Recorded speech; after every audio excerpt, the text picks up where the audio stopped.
This is the Wealthy Wednesday Show with your host, Lucy McMonagle, a money manifestor, coach, and public speaker who's on a mission to helping you create more wealth in your life and business. This show will inspire and empower you with various topics and has expert guests. Let's welcome your host, Lucy McMonagle. To the Wealthy Wednesday. This is Lucy McMonagle, your host. I'm so incredibly excited. I am producing this in Upper Peninsula, Michigan, which for you may not mean anything, but I just wanted to let you know that I am becoming more and more mobile, and it's my goal to empower entrepreneurs to have more time freedom and more travel freedom as you grow your business. So today we have a very, very special guest, and I'm so honored that she is here on this video, on this interview. Her name is Stacey Blanchet, and she is a fashion designer, a writer, author. She's also an editor, and she's a film producer and business owner. Now, she totally believes in creating your own roadmap and living by her rules. Now, that is very interesting because I know many of you entrepreneurs want to live by your own rules, and that's why you started your business in the first place. Stacey has started her career 25 years ago in the private sector doing marketing. So she really is going to give you some really juicy tips on marketing and how you can present yourself to your ideal clients so that people get you. So she has also created Blanchet Designs, and that was born in 2010. And in 2 short years, her designs were seen on Prime Time Emmy Awards 3 years running. And she has been featured in over 40 plus magazines. Let's give a warm welcome to Stacey. Welcome to the Wealthy Wednesday, Stacey. Thank you very much for having me. I really appreciate it. Wow, you have had such an exciting, diverse career. And all the while that you were creating your career for the last 25 years, you've also produced 2 films, which were documentaries.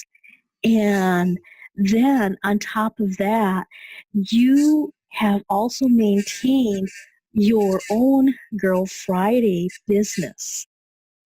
So that is incredible. And I've enjoyed it. I don't want to give any of it up. I understand. And many entrepreneurs, they're multifaceted, multi-passionate like you. Boy, and you have to be in this day and age. I mean, you really need to have a lot of skill sets to compete. And the older you get, the more skill sets you need to know, especially in technology.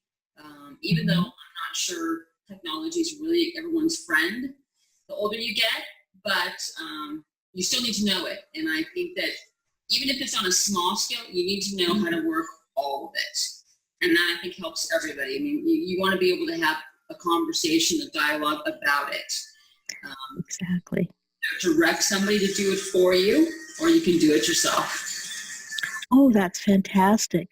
So you're talking about having a diverse skills and being able to really have more skills as you get older and understanding technology. Can you tell us what skills in particular do you really need to have to make it as a business owner or as an entrepreneur, somebody who's self-employed? Well, there's going to be 2 levels you're going to have Mm-hmm. an entrepreneur when to be self-employed. Being self-employed is so much more difficult than being with an employer. To be self-employed, most people now that are self-employed work from home. So you're going to have multiple distractions. So you need to be extremely disciplined. It's one of the things that I have found that is the difference between making it and not making it is discipline. Effective time management, applying business 101 skills to everything that you do. I mean, you really need to know that in order to be successful, you need to know, number one, your target audience. Not all businesses are meant to be a multi-million-dollar business, so you need to be realistic about what your expectations are for what you want to do. You need to be frugal with your money so that you make sure that you have all of your expenses paid, plus your business expenses, for at least 2 to 3 years, because the reality is that it takes at least a year to almost a year and a half to 2 years for your business to get off the ground. Meaning that you pay your business expenses, but you got to also pay your personal expenses to make the amount of money, which means you're going to work doubly hard. So Yes. I think people really think that, and this is not a shot at anybody in particular, but this is really, I think people have been confused about work and passion. And I think there's a lot of people that have been fed this line that you have to love what you do in life. And I've always kind of come into it a different way. What I do for work allows me the money and the means to be able to do what I love in my life. So I separate the two. I don't ask myself if I'm personally happy with the job that I'm doing. I'm gaining skill sets. I'm meeting people. I'm networking. I think for the most part, I'm always happy, but I don't walk around in internal bliss 24 hours a day, skipping through the tulips thinking that I am completely passionate about what I do, trying to maintain my business. I think that a lot of people have done a disservice to themselves into thinking that they need to be happy at what they do. They need to be happy in their life. What you do is just a job. You can change jobs anytime you want. That's true. It gets harder. The job pool is smaller.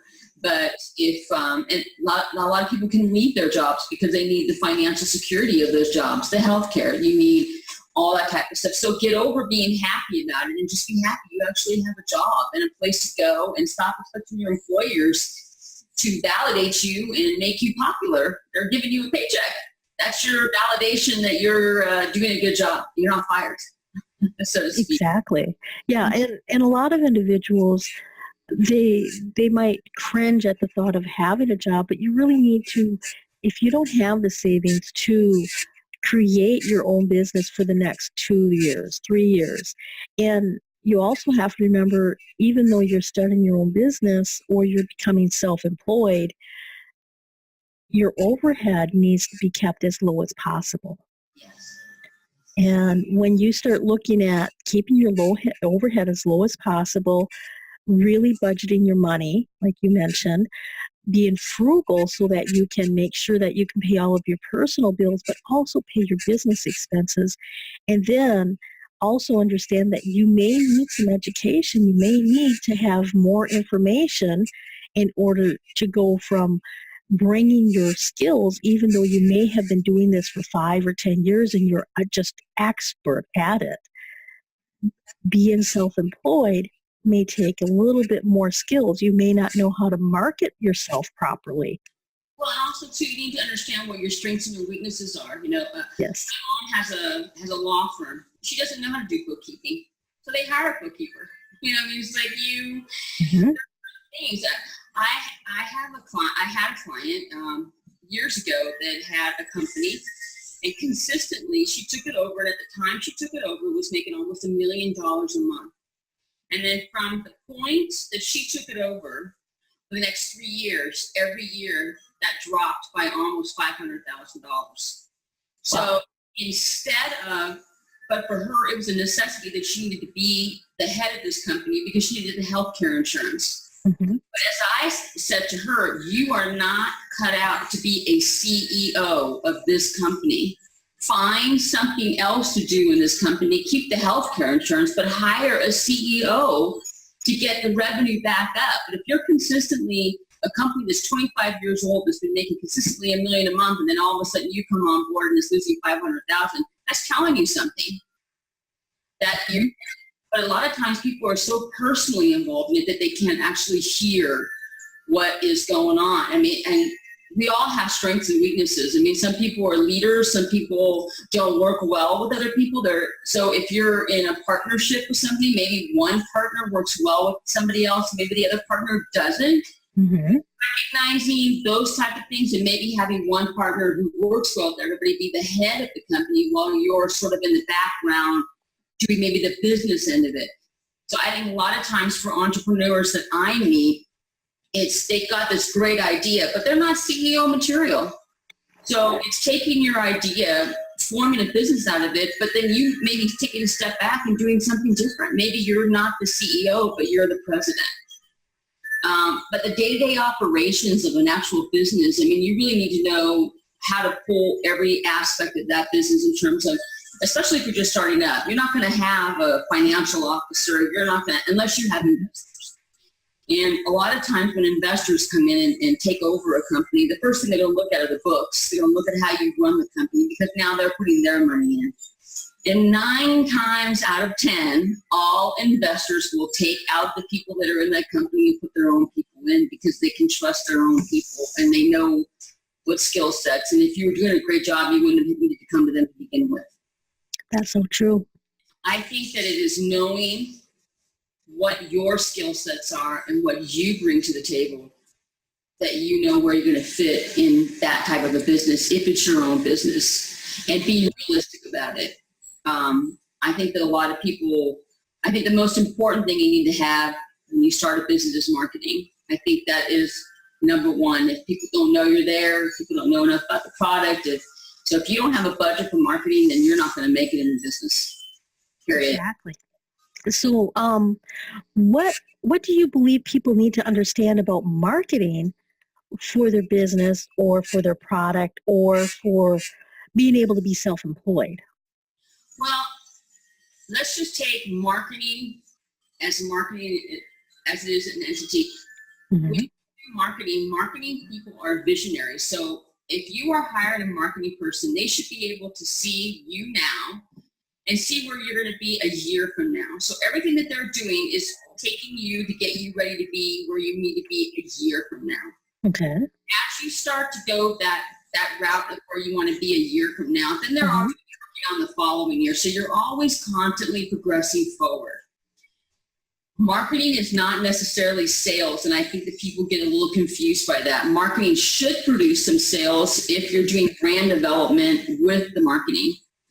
But I think where people get confused with social media is that they think that if they have social media, that they don't actually need to do marketing. And that's not correct. To grow your social media organically takes years. Yes. I mean, I have a client that wants to do a Kickstarter program, and the first thing the Kickstarter will tell you when you're logging in on how to do a Kickstarter and market social media-wise, that unless you're a celebrity, you're not going to make it. Forget about trying to grow your social media in 2 months. Mm-hmm.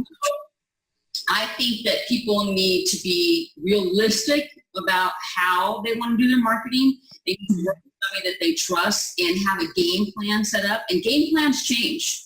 Yes. Circumstances change.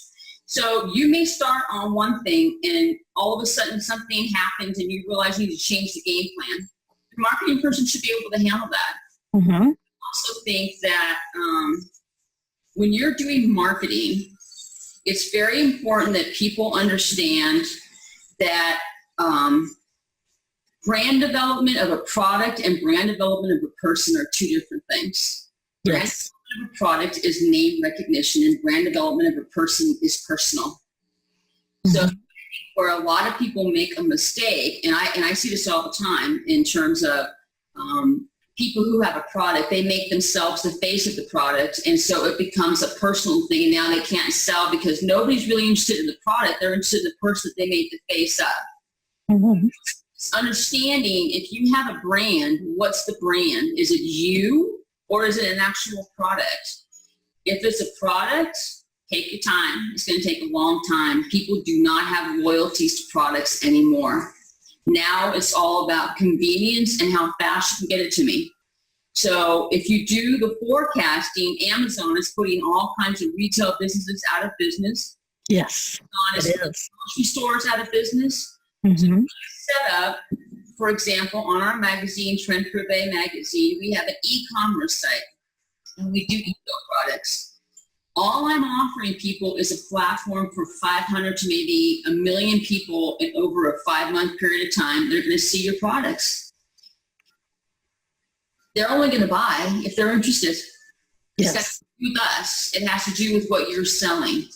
Mhm. And what I tell people is if you can't compete with Amazon, then you're only going to be going after a small niche group of people now. Because Amazon now, I mean, literally, Amazon is delivering on Sundays. It used to be that you didn't get it on Sundays. Amazon will deliver your groceries, packages, and everything on Sunday. If you don't like it, you can pop it in a box and mail it back out on Monday morning. You've got a refund immediately. So that's a very fast turnaround, and people are now so accustomed to that you have to ask yourself, how fast can you turn around this product? Grocery stores are great for that because you can go in, grab a product, and you walk out with it. Clothing stores, you can go in, grab a product, and you walk out of it. If you're just on a website, how fast can I get my product to see? If you're a custom maker, that's a small niche of people now. Mm-hmm. Not waiting 6 to 8 weeks to get something unless they've ordered from a furniture store, and 9 times out of 10 they're going to go someplace else and see it and then cancel that order. So it's a very understanding marketing is understanding what it is that you are marketing first and foremost, and then knowing that there's different categories for everything that you're going to do, and then develop a plan regarding that. Wow. Well, that's so crucial to really understand the differences between that.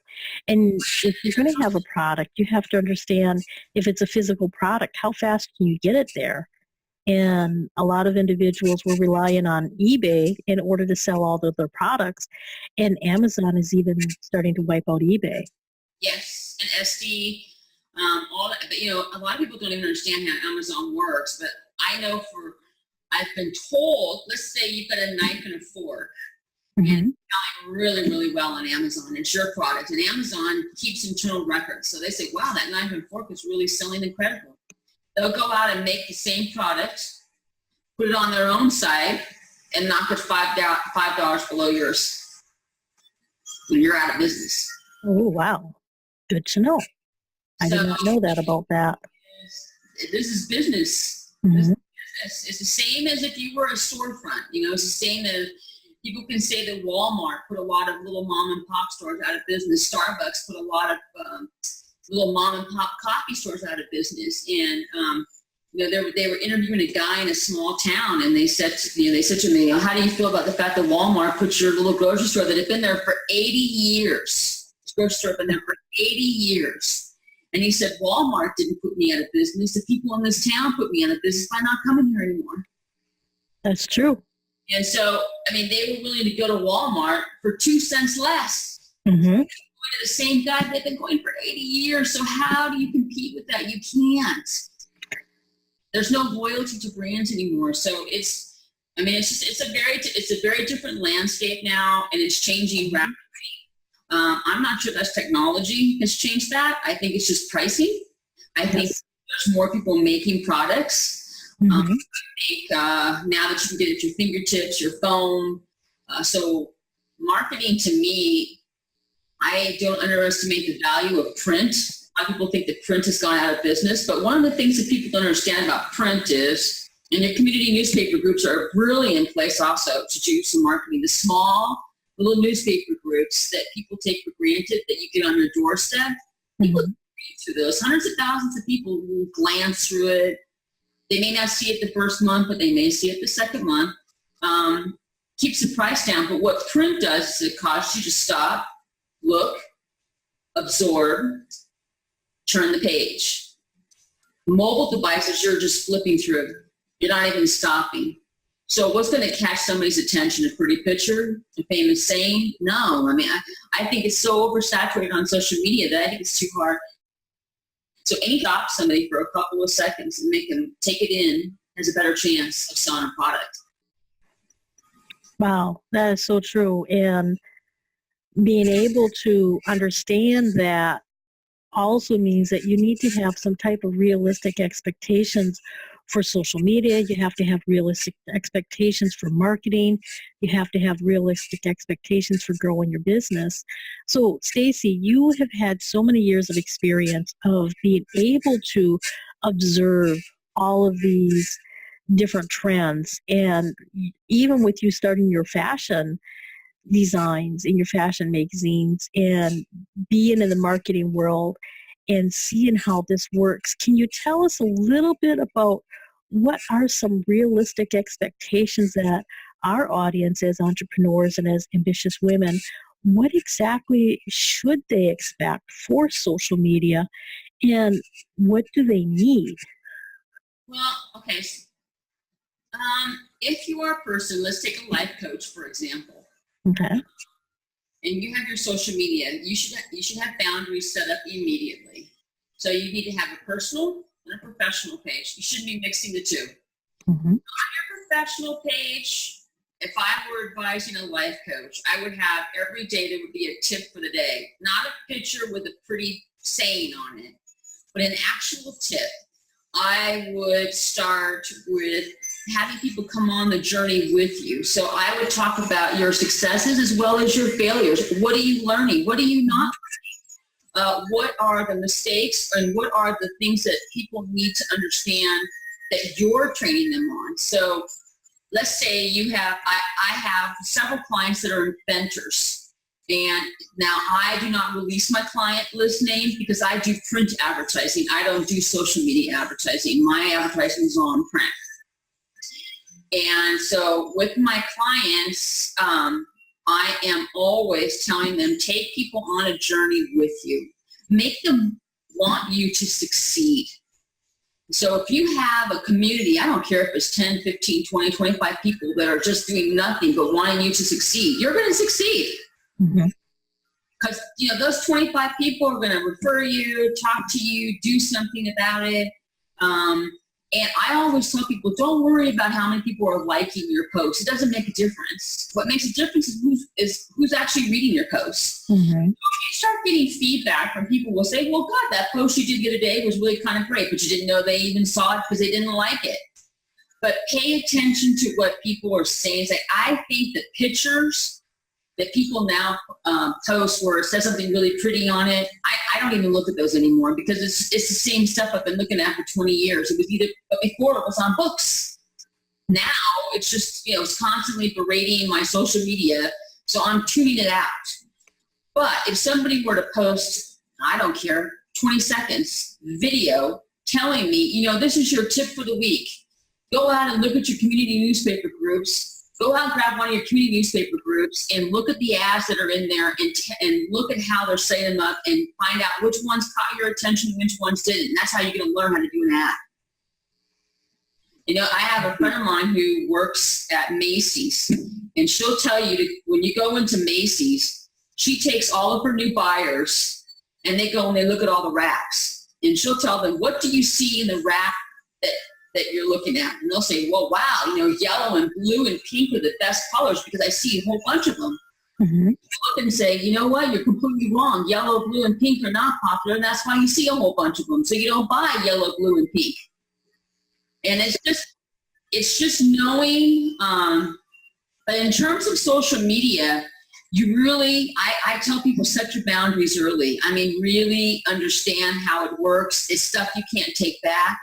People can take your stuff and share it, and it can be shared a million times without you even knowing it. Mm-hmm.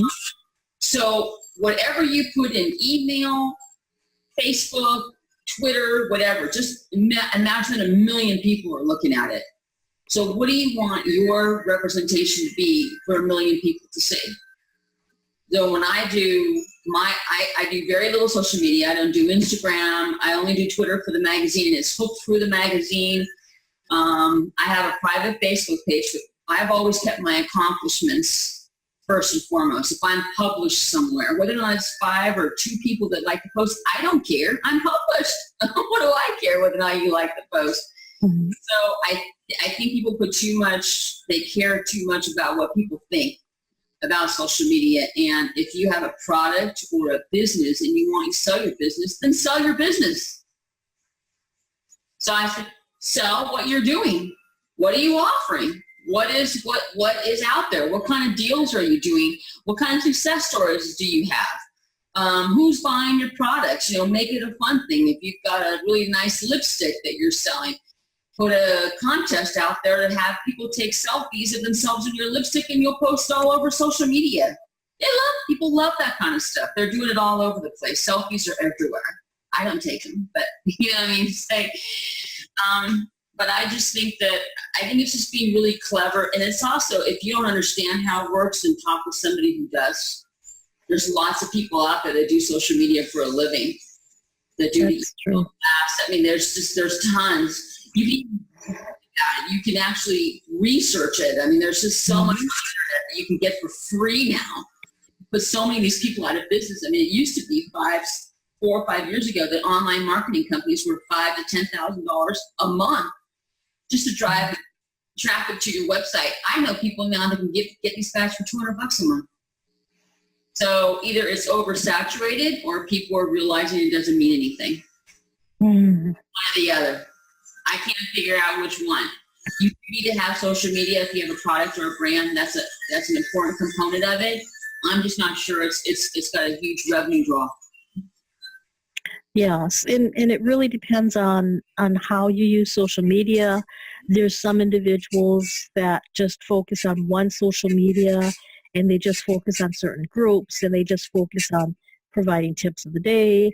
Other people, they have more or less, and you can find somebody that does social media, who's an expert at social media, or a social media manager who knows that, and really bringing it back to your website.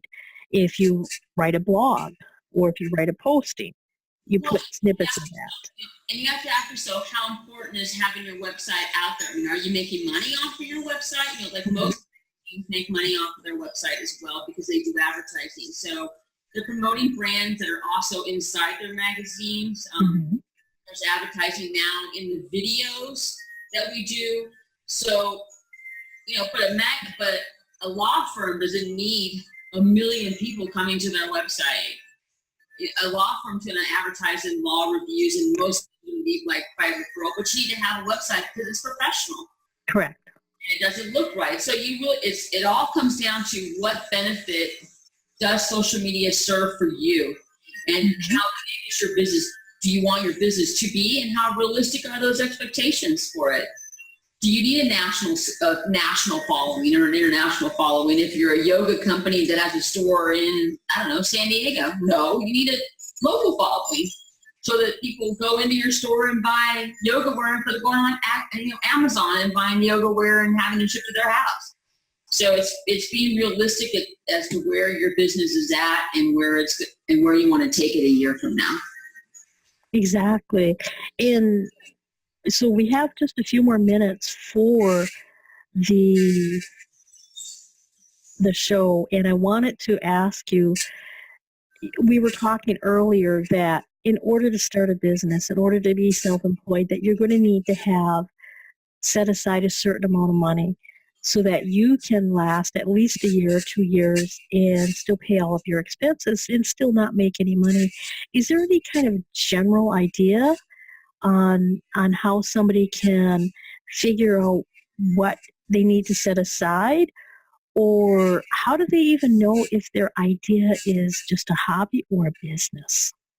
Well, the hobby and the business part comes later. So one of the things that people need to realize when they are setting up a business, so the first thing you do is, for example, we'll take my company, Your Own Girl Friday. When you start Your Own Girl Friday, you have to look what the market's going to pay for this type of a business. So let's say you're doing errands, driving people to and from places, and the market's only going to pay $35 an hour. The public's only going to pay you $35 an hour to do something like that. Then you know that unless you're working 40-hour weeks, 1 year, you're only going to make about $70,000 a year. And that's only if you're working 40 hours a week, which most people who do these types of things are not working 40 hours a week. You're working maybe 15, 20, 25 hours a week, and the rest of it is being on your computer. So right then and there, be realistic. So your salary is going to be somewhere around maybe $50,000 a year. What's your healthcare expenses? Do you have healthcare? Do you have kids? Do you have a mortgage? Do you have travel expenses? Do you have clothing, food, entertainment? So you have to take into consideration what your lifestyle is and what you're willing to give up. If you're going to have to give up anything, maybe the business you're going to start is going to take off greatly. But for the first year, just always project what you think you're going to do and then go down probably 20%. And that's probably what you're going to do, because you're going to have expenses that you're not going to know that you have. You're going to have advertising expenses. You're going to have employee expenses. You're going to have different things that are going to come up that you're never going to have even thought of. Emergencies, plumbing, roofing, stuff that comes in, homeowners insurance, car insurance, that type of stuff. So I say be very realistic about what you're going to do. Now, if your business is a startup and you have no clients, you have a product, but you have nobody coming in and buying it, your business is at zero. So you are making no money at that business and probably won't make any money for the first year, because hopefully your business is going to make you enough money to where you'll be able to sustain it where it's at and hopefully keep going to build on that for the following year. So I tell people, when you want to be self-employed, you better have a major amount of savings that can cover your lifestyle plus cover running a business from start for the first year. And that's, and that factors from, you could do a business from your home. If you're going to have a storefront, you need to have rent. You need to have a lease. You need to have a deposit. You need to have what's going to go in the store. Are you going to have employees? You need to have people's salaries. You need to buy into healthcare insurance. So depending upon what kind of a business you have, it's going to depend upon what kind of expenses you need to have. But always, whatever you project for your income, lower it by 20%. That way you are making sure that you're covering your bases and not getting surprised somewhere down the road. And you'll eat up all your savings. Everybody does. I mean, every person that I've ever talked to that's an entrepreneur will tell you that it took so much more money than I ever thought that it would, and I have absolutely no savings. And everybody gets paid but me, just to keep it going. And the difference between a business and a hobby is when all you see is a bunch of money going out and no money coming in, and you are 10, maybe a year or two down the road, you've never seen a stitch of profit. You've got a hobby. You don't have a business. So hobbies come a little bit later. Hopefully, but like I said, a lot of people, especially fashion designers, make this big mistake. They want to be a custom designer. And they start out doing all these fashion shows, and they try to do all these different things that cost them a lot of money to get involved in it. And they don't make a single dime. They don't get any customers. They don't understand the difference between custom design and retail. How you design for retail and how you design for custom is completely two different things. And, understanding manufacturing and all the different things that go along with that, it gets very, very difficult. And that's the difference between a business and a hobby. My dad always said, if you've got 20,000 going out and you make zero, you've got a hobby. Yes, that makes sense. That definitely makes sense. Well, Stacey, this has been fantastic. And I wanted to know, how exactly can people get a hold of you if they wanted to know more about how you provide marketing or your own Girl Friday? My grandfather came up with that name. It was one of his favorite movies. It's called Girl Friday with Rosalind Russell and Cary Grant. And when I was designing the business in 2005, I said to him, what do I call my business? And he goes, why don't you call it your own Girl Friday? Yes. And so I said, no one's gonna know what a Girl Friday is. Man, everybody knows what a Girl Friday is. It's like yes. I didn't know what a Girl Friday was when I started it in 2005. I have so many clients. I even got clients that contacted me to be mentors to their kids. Not anything that I would ever even list that I would do, but because they knew what a Girl Friday was, and because, my name has been in the newspapers for years, my ads, they kind of feel like they know me. And so they're like, I can trust you. And I'm like, well, I don't handle kids and I don't handle people's, money. But I always think it's kind of funny the people that call me for the things that they call me for. I never really understand how they get that out of my ad, but my website is www.yourownGirlFriday.com. LucyMcMonaco.com, and it's got my phone number and it's got everything on there, but it also lists, I have two different sides to my business. I do errands, organizations, and research for people that are doing like a startup company. Then the PR and the brand development side is a separate section, and I break out the prices for everybody. I actually believe that everybody should list their prices on their website, because then you don't have to go over that when people call you and you're not wasting each other's time. And that's worked for me for the last 10 years. And I never have to worry about it. The people that are calling me already know what I charge, and they're willing to go there. That makes perfect sense. So the website to get a hold of you is yourownGirlFriday.com. That's YourOwnGirlFriday.com. Yes, ma'am. Fabulous. Stacey, this has been fantastic that you have been on the Wealthy Wednesday show. I am so grateful, and I wanted to just ask, is there any last tips that you'd like to leave our audience with?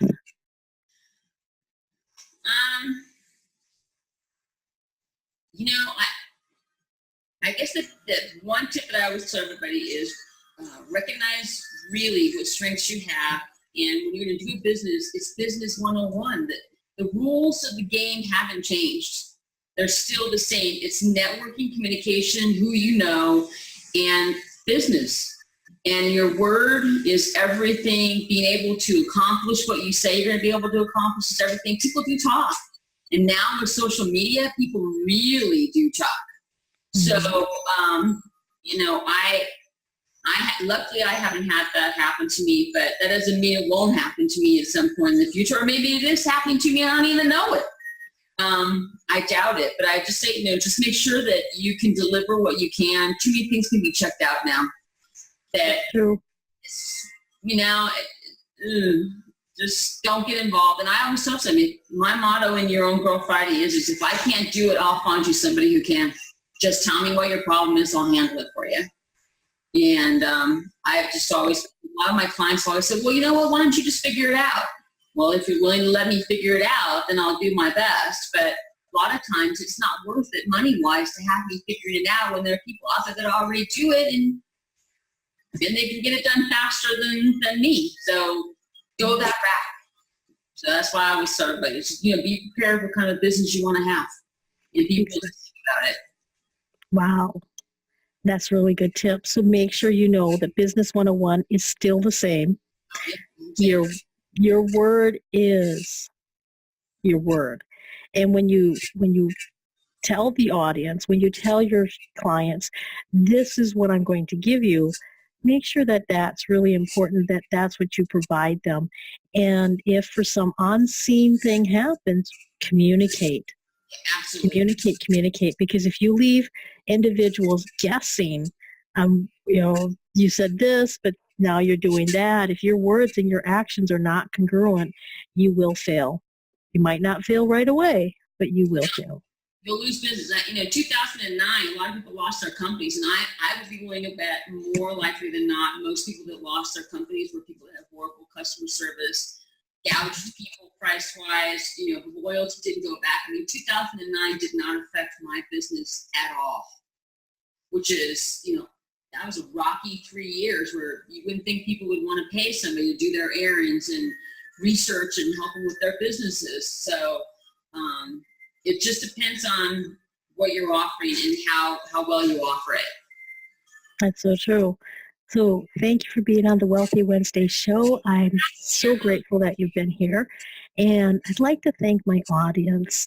You are the reason why I am here every single week producing the Wealthy Wednesday, bringing on expert guests to provide you with tips and strategies so that you can grow your business, so you can become more in your life, in your business, and so that you're able to really and truly have an impact on the world like you desire. So I'd love it if you'd get a hold of me at my website at LucyMcMonaco.com. That's LucyMcMonagle.com. And shoot me some comments. Let me know, what did you like about this show? Who would you like to have on future shows? And is there any topics that you would like me to cover so that I know what you truly need for your growth in your business? So until next time, abundant blessings. Thank you for having me. Thank you. Thanks for listening to the Wealthy Wednesday Show with Lucy McMonagle. That's on every Wednesday. Join us next time for more inspiration and empowerment from various topics and expert guests. To personally contact Lucy McMonagle, visit LucyMcMonagle.com. That's LucyMcMonagle.com. Until next time, many blessings.